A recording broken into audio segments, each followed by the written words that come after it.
Bismillahirrahmanirrahim. Assalamualaikum warahmatullahi wabarakatuh.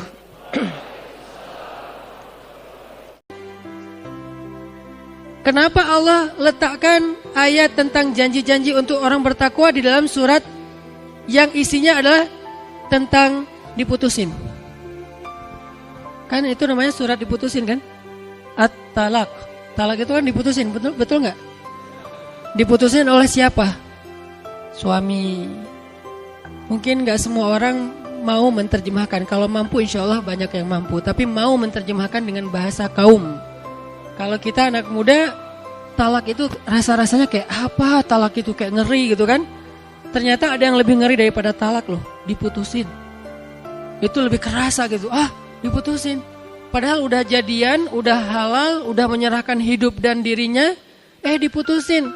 Nah, ketika diputusin, Allah tulis di dalam nasihat-nasihat tentang cara mutusin cewek. Ini ayat tentang cara mutusin cewek secara baik-baik. Ternyata mutusin juga ada yang fisabilillah gitu. Keren. Kenapa kok diajarin Ustadz? Bukan diajarin cara mutusinnya. Cara mutusin yang bisa balikan. Itu tuh keren banget tuh surat tuh. Kok jadi bahas itu sih Ustadz? Ini karena ayat takwa taruh di situ. Cara mutusin yang gampang balikan. Karena kalau mutusin gak balikan, itu tuh kasihan perempuannya. Justru ayat ini kesannya angle yang tadi saya agak nakal mengeluarkan statement di awal tuh apa? Cara mutusin cewek. Tapi tahu nggak rahasianya? Kalau mau diperpanjang nih kalimatnya, cara mutusin cewek yang menghargai mereka supaya bisa cepat balikan.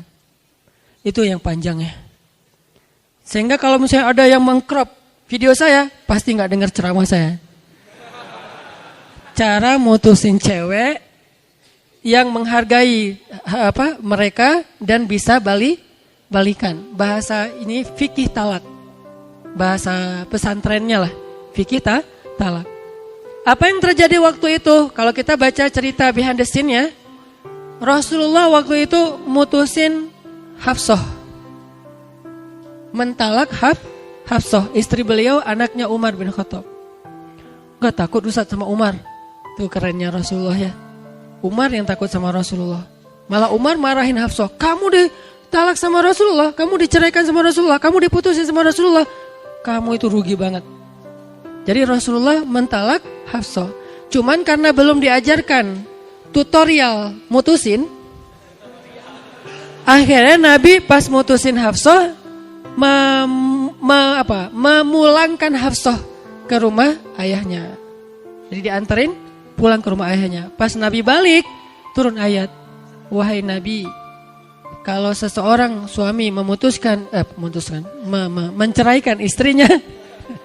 menceraikan istrinya, janganlah dia mengeluarkan istrinya dari rumah kecuali jika istrinya punya dosa nusyuz. Cuman itu alasan boleh mengeluarkan perempuan dari rumah. Apa itu nusyuz? Selingkuh. Kalau bukan karena selingkuh, cuman karena gak nyaman, beda pendapat, cekcok segala macam, gak boleh suami memulangkan istrinya dari rumah sebelum selesai masa iddah, masa nunggu. Nunggu ngapain nih? Nunggu balikan. Iddah itu masa nunggu balikan. Dia mau balikan gak ya? Itu namanya iddah. Jadi dalam Islam itu udah ada tuh tutorial lengkap tentang bab itu. Nah, sehingga akhirnya Nabi mengajak lagi Hafsah pulang ke rumahnya. Pertanyaannya sekarang, apa hubungannya dengan ayat tadi? Wa may yattaqillaha yaj'al lahu makhraja. Nabi dalam keadaan marah. Nabi dalam keadaan kecewa sama Hafsah. Nabi udah ngerasa kayaknya udah gak bisa dipertahankan nih pernikahan beliau.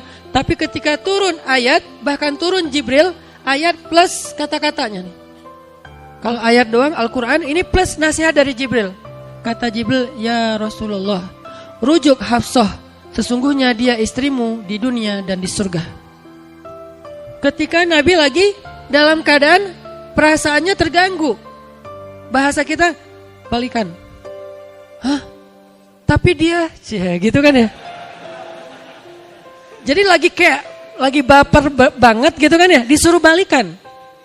Ini yang disebut dengan takwa. Ketika Allah yang menyuruh, balikan, atau bawa pulang ke rumahmu, maka Nabi sami'na wa ata'na. Walaupun berat. Di situ ada pelajaran takwa itu kadang harus ngelawan perasaan pribadi kita. Kadang-kadang takwa itu nggak ngikutin perasaan kita, justru ngelawan perasaan kita. Kita pengen gini, Allah pengen gitu, kita gitu. Kita pengen gitu, Allah pengen gini, kita gini. Sami'na wa ata'na. Kadang-kadang kita ngelawan ego kita sendiri. Maafin. Ya udah saya maafin. Minta maaf. Itu takwa tuh. Karena ketika Allah menyebutkan kisah Abu Bakar yang baper gara-gara baper sama salah satu keluarganya, gara-gara keluarganya ini ikut nge-repost hoax tentang anaknya Abu Bakar. Apa hoaxnya? Aisyah selingkuh. Trending di Line, di Twitter, kan itu tools trending topik kan, ada di Line dan Twitter. Rata-rata kalau udah di situ trending, di tempat lain trending. Kalau di Instagram dia bukan tools buat sebuah tren, lebih ke branding kalau Instagram, karena dia visual video gitu. Viral, Aisyah selingkuh. Yang menyakitkan Abu Bakar itu bukan beritanya, tapi yang nge-repostnya siapa. Kalau yang nge-repostnya orang munafik, kalau yang nge-repostnya orang-orang Yahudi, Nabi ya Abu Bakar paham, namanya juga orang Yahudi, namanya juga orang munafik, emang selalu nyari-nyari kesalahan kita, memfitnah segala macam. Tapi ternyata yang ikut nge-repost itu salah satu dari keluarganya Abu Bakar yang selama ini, kalau bahasa anak-anak sekarang, which is actually yang selama ini yang selama ini selalu dibantu sama Abu Bakar. Setiap saat dibantu, kuliahnya dibayarin, kos-kosannya dibayarin, makannya dibayarin. Abu Bakar tuh bantuin dia terus setiap hari, setiap minggu, setiap bulan. Tega-teganya dia nge-repost berita yang belum tentu kebenarannya tentang fitnah hoax terhadap Aisyah radhiyallahu anha. Sehingga Abu Bakar marah, baper, sedih, sakit hati, kecewa. Kalau bahasa kita story. Demi Allah, saya nggak mau lagi bantu @fulan_fulan. Ini kalau bahasa kita ya. Abu Bakar nggak ngomong gitu sih. Ini kalau analogi sosial media kita. Demi Allah, kata Abu Bakar, saya nggak mau lagi bantu dia. Nggak lama kemudian turun ayat di surat An-Nur ayat 22 kalau nggak salah. Kata Allah, janganlah orang yang memiliki kelebihan harta di antara kalian bersumpah untuk tidak lagi membantu saudaranya, kerabatnya, orang miskin, orang yang berhijrah di jalan Allah. Perintahnya apa? Wal ya'fu wal yasfahu. Maafkanlah dan berlapang dadalah. Nabi manggil Abu Bakar. Abu Bakar kesini dulu. Datang Abu Bakar. Ada apa ya Rasulullah? Udah turun ayat tentang kamu. Masya Allah.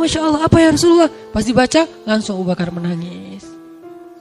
Kata Allah, wal ya'fu wal yasfahu. Maafkanlah dan berlapang dadalah wahai Abu Bakar. Ala tuhibbuna ayaghfirallahu lakum. Allah menegur dengan kata-kata ini. Ala tuhibbuna ayaghfirallahu lakum. Emangnya kamu udah gak mau lagi dapat maaf dari Allah sehingga kamu gak memaafkan sesama kamu? Langsung Abu Bakar menangis dan beliau menjawab, bala ya Rabbi, tentu ya Allah, saya masih butuh banget maaf darimu, dosa saya banyak, butuh banget ya Allah, tentu. Langsung Assalamualaikum, waalaikumsalam, pamitan dari Rasulullah, langsung pulang ke rumahnya, ngambil barang-barang hadiah yang banyak, pergi ke rumah fulan_fulan tadi. Sampai di rumahnya, Fulan maafin aku ya, ini hadiah buat kamu, masih sebanyak-banyaknya. Kenapa? Apa Abu Bakar gak sakit hati? Sakit. Apa Abu Bakar gak marah? Marah, buktinya dia sumpah. Terus kenapa kok langsung minta maaf, memaafkan dan kasih hadiah? Ini yang disebut dengan sami'na wa ata'na. Inilah orang bertakwa. Bukan gak pernah salah, bukan gak pernah keliru, bukan gak pernah bikin dosa. Karena orang bertakwa gimana-gimana juga manusia, dia kadang-kadang salah. Tapi dia tuh merecovery, menyelesaikan masalahnya tuh cepat banget. Karena apa? Perintah Allah SWT, spontan gitu. Apakah kita udah mampu ngelawan ego kita sendiri? Ketika kita tahu bahwa pilihan yang harusnya kita lakukan itu justru kebalikan dari yang kita pengenin. Itu takwa. Kalau kita tahu ayatnya nyuruh gini nih, saya gak pengen aslinya, lakukan. Sami'na wa ata'na. Dan Rasulullah di dalam konteks surat At-Talaq tuh lagi kayak gitu banget tuh. Lagi baper, lagi ngerasa gak nyaman dengan Hafsah, lagi agak sedih dengan Hafsah, lagi kayak gak bisa mempertahankan hubungan dengan Hafsah. Tiba-tiba kata Allah, bawa pulang Hafsah ke rumah. Sampai di rumah, rujuk Hafsah. Dirujuk, Hafsah kamu saya rujuk. Beres. Pertanyaannya dengan ayat tadi apa? Wa may yattaqillah. Yattaqillah dalam konteks Nabi waktu itu apa? Taat kepada Allah untuk bawa pulang Hafsah ke rumah. Makhrajanya di mana? Makhraja, jalan keluar untuk Nabi dan Hafsah. Ketika Nabi udah ngelihat wajah Hafsah yang sedih, Nabi nggak tega. Karena aslinya Nabi itu sifat beliau tuh nggak tegaan. Tadi beliau mentalak Hafsah tapi tidak sanggup melihat wajahnya. Sekarang udah ada di depan beliau, melihat wajah Hafsah. Ya Hafsah, kita rujuk aja, kita balikan yuk. Beres. Itu makhraja. Nah, kalau kita ambil adegan itu, kita balikin kepada kehidupan kita sekarang, terutama yang udah punya pasangan, yang belum, kalau bisa jangan pernah sampai mengamalkan surat ini. Cukup aja surat Ar-Rum lah ya. Wa min ayatihi, itu mah kayak gimana gitu dibacain surat itu. Tapi surat At-Tolak kayaknya gak usah diamalin deh. Karena gak perlu sampai ada adegan tolak. Tapi kalau ternyata di luar dugaan kita, di luar perkiraan kita terjadi, maka Allah tuh udah siap-siap, udah ngasih kita sebuah tutorial gimana caranya biar kita dapat jalan keluar. Jalan keluarnya apa? Balikan, itu jalan keluar. Gimana cara biar balikan? Takwa. Takwanya apa? Ikuti cara Allah. Ikuti cara Allah gimana? Tetaplah di rumah. Ceweknya tetap di rumah. Cowoknya tetap di rumah. Ceweknya tetap berdandan. Jangan ketika udah dalam keadaan iddah, ceweknya udah gak dandan lagi. Udah kayak ditinggal, kayak meninggal, kayak cerai mati. Gak dandan, biarin aja jelek. Enggak, dandan. Kenapa? Dandan itu supaya Allah kasih jalan keluar. Ceweknya dandan. Yang tadi sebelum iddah jarang dandan, sekarang pas iddah dandan banget gitu kan ya. Wah, touch up, blush on, apa, pakai foundationnya tebal gitu kayak nano coating gitu kan. Kan foundation tuh kayak nano coating kalau di mobilnya. Wah, tebal banget, kinclong gitu kan ya. Wah, udah dandan banget. Tujuannya buat apa teman-teman? Biar suaminya berkasih sayang lagi. Aduh, istri saya cantik ya. Wah, kalau gini gimana ya? Balikan gitu kan ya. Nah, itu tuh makhraja, itu tuh jalan keluar. Memang kayak gitu tutorial yang diajarkan Allah, syariat kalau bahasa kita. Syariat itu kan tutorial, how to kan. Bahasa resminya syariah, jalan atau cara. Kalau bahasa kita tutorial. Kayak gitu syariatnya, ceweknya berdandan, masakin buat suaminya masakan yang enak, siapin kopi, suaminya tetap ngasih nafkah buat istrinya, tetap bekerja, pulang capek-capek. Makin dia capek, pulang ke rumah disiapin makanan, makin berasa kasih sayang mereka. Kalau tidur-tiduran aja disiapin makanan kan males ya, biasa aja gak lapar kan. Tapi makin lapar di luar, makin capek di luar, pulang dipijitin, pulang disiapin air anget, pulang terus diguyur. Ya jadi kerasa gitu, yang satu capek, yang satu pengertian, kan pas tuh, klop banget kan. Yang satu capek, yang satu pengertian. Akhirnya lama-lama mereka mulai, tadi diam-diaman aja. Pak, mau dimasakin air panas? Terserah. Awalnya nih, tapi disiapin air panasnya, gak usah bete dulu, siapin. Pak udah siapin tuh air panasnya, mungkin di tempat mereka gak ada water heater misalnya. Siapin air panas, mandi, disiapin handuknya wangi. Padahal yang kemarin juga baru pakai, langsung diganti lagi, mumpung dalam masa iddah. Pokoknya kalau lagi masa iddah, special treatment aja. Wah semuanya, sampai lama-lama mulai nyaman, udah mandi pakai air hangat tuh kan badan kayak segar gitu kan. Antara pengen ngeteh, ngopi, udah disiapin di meja. Sebelahnya ada bon, banyak listrik, apa segala macam. Minta di reimburse. Jadi artinya kayak mereka tuh kayak bertahap karena serumah, jadi kayak ada interaksi gitu. Kebayang nggak kalau misalnya mereka beda rumah, jadi kan nggak ada interaksi nih. Karena nggak ada interaksi, akhirnya kayak nggak ada kesempatan mereka balikan. Makanya Allah membuat syariat tetap serumah, tetap dandan, tetap cari nafkah. Di rumah nggak usah pakai jilbab karena masih muhrim. Udah aja pakaiannya yang biasa kayak di rumah, kalau perlu lebih luar biasa dikit. Kalau sebelum masa iddah biasa, sekarang luar biasa gitu. Kan halal kan? Jadi saya nggak ngomong sesuatu yang negatif. Ini halal. Kalau ada yang mikir macam-macam berarti itulah konsekuensi masih sendiri ya. Jadi dia kayak wah, akhirnya maaf pikirnya emang kayak gitu nih. Ketika malam hari Setelah sehari, 2 hari, kan iddah itu 3 kali suci. Sebulan, kan berat buat cowok kan ya? Ngerti kan? Ya gitulah pokoknya, berat. Udah sebulan, aduh gimana ya? Mulai culang-cileng gitu kan. Nah, begitu udah sebulan, ceweknya makin kesini tuh makin dandannya tuh makin keren. Jangan terlalu menor juga sih bikin ilfil ya. Ya standar lah, keren lah, natural, tapi dia kayak gitulah. Jadi suaminya tuh aduh gimana ya, akhirnya maaf, kalau mereka dalam masa iddah itu suatu saat akhirnya suaminya datang kepada istrinya, lalu mempergaulinya secara terhormat, secara baik-baik, secara halal, maka otomatis mereka udah balikan, udah rujuk. Dan itu bahasa Al-Quran, udah dapat jalan keluar. Apa jalan keluarnya? Mereka damai. Ustadz, saya agak penasaran nih. Pas mereka datang kayak gitu tuh, terus mereka ngomongnya, kita balikan yuk atau gimana Ustadz? Gak perlu akad, gak perlu, saya terima nikahnya, gak perlu. Kan kita udah cerai, nggak. Begitu mereka melakukan hubungan suami istri secara terhormat dan halal, terjaga kesuciannya, maka saat itu juga mereka sudah rujuk. Kalau nyesel setelah itu yang penting udah rujuk. Nyesel, saya semalam nggak mikir soalnya saya apa, udah biarin aja. Yang penting udah rujuk. Nah itu yang kata Allah. Itu yang kata Allah makhraja, jalan keluar. Itu cuma satu kasus ya, contoh doang kayak sampel lah. Nah, nanti ada lagi kasus-kasus yang lain dan itu berlaku kaidah yang sama. Kaidahnya apa? Pokoknya ikut aja deh maunya Allah tuh apa. Kalau kita tahu Allah, ya ayyuha, apa ya Allah? Ternyata kafirun. Oh, bukan saya. Makanya jangan ya ayyuha udah langsung labbaik, enggak. Tunggu dulu ya ayyuha siapa nih? Kalau ya ayyuhal kafirun jangan.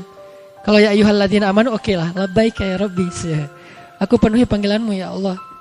Nah, kalau Allah udah manggil, baik itu teksnya Al-Quran, teksnya azan, teksnya hadis, teksnya nasihat dari para ulama, maka ikutin aja tuh. Sami'na wa ata'na, sami'na wa ata'na. Berat Ustaz, sami'na wa ata'na. Makin berat, berarti makin tauhiyah, makin besar pengorbanannya. Makin besar pengorbanannya, makhrajanya tuh makin indah. Wa yarzuqhu min haitsu la yahtasib, dikasih rezeki yang tidak terduga-duga. Makin berat pengorbanannya, makin rezekinya lebih tak terduga lagi. Sampai nggak ada dugaan sama sekali, sampai bingung ini mana gitu. Saking gedenya rezeki yang Allah kasih, sampai kita kayak apa ini? Kenapa kayak gini? Ini luar biasa. Sampai kaget sendiri, saking besarnya yang Allah berikan. Terus apalagi yang Allah janjiin? Wa may yattaqillaha yaj'al lahu min amrihi yusra. Di ayat di bawahnya, siapa yang bertakwa kepada Allah dengan pengorbanan-pengorbanannya, Allah jadikan segala urusannya jadi mudah. Makin besar pengorbanan, makin mudah hidupnya. Udah selesai? Belum. Wa may yattaqillaha yukaffir anhu sayyi'ati wa yu'zim lahu ajra. Makin besar pengorbanannya, makin besar dosa yang Allah ampunkan untuk dia, dan makin besar kebaikan yang Allah sediakan di akhirat untuk dia. Ini Allah janjikan untuk orang yang bertakwa. Makanya erat banget hubungannya antara takwa dengan tauhiyah.